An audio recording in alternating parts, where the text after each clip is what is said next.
Are these little red dots the universe's first stars and not galaxies? The James Webb Space Telescope JWST has realized humanity's ambition of observing the early universe. It recently transmitted images from when the universe was merely 600 million years old. However, these images revealed something puzzling: hundreds of small red spheres, now referred to as little red dots LRDs. JWST identified over 300 of these red dots. Despite being faint and extremely distant, they appear unusually bright, suggesting a very high mass. Initially, scientists believed these were early galaxies, but new research proposes a surprising alternative: they may actually be supermassive stars, SMS, not galaxies. In a recent study by Devesh Nandal of the University of Virginia and Abraham Loeb of Harvard suggests these mysterious LRDs could be population 3 supermassive stars that formed in the very early universe. These stars contained no metals and could have masses up to 1 million times that of our Sun. However, they lived for only a few thousand years before exploding as supernovae. These explosions may have contributed to the formation of the first supermassive black holes, SMBHs, which are now found at the centers of quasars and large galaxies. The red appearance of LRDs is due to the thick clouds of gas and dust surrounding them. Initially, scientists speculated they might be active galactic nuclei, AGN, with black holes at their centers.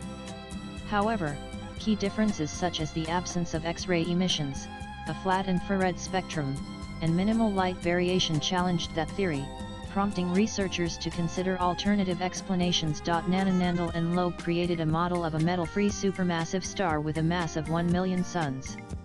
They found that its light spectrum and brightness closely matched those of the LRDs observed by JWST. Most importantly, the model showed a strong high superscript 2 emission line and Balmer absorption lines, features typically created when gas expands on the surface of a supermassive star. This strongly supports the theory that LRDs are not galaxies but giant stars. And if proven true, this theory could help solve a long-standing puzzle: how did SMBHs form so soon after the Big Bang? According to current models, they should have taken billions of years to develop. However, the presence of quasars and SMBHs just a few hundred million years after the Big Bang contradicts this. Swipe left for next video. The theory of short-lived, massive stars collapsing into black holes provides a much simpler explanation. The researchers adhered to the principle of Occam's razor, the idea that the simplest explanation is often the most likely.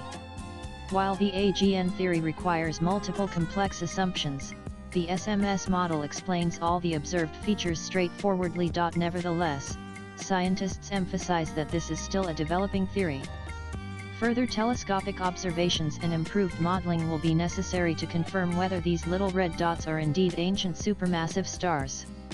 Despite the limitations of current technology, JWST has opened a new window into the universe's earliest moments and potentially into one of its greatest mysteries. Latest blogs.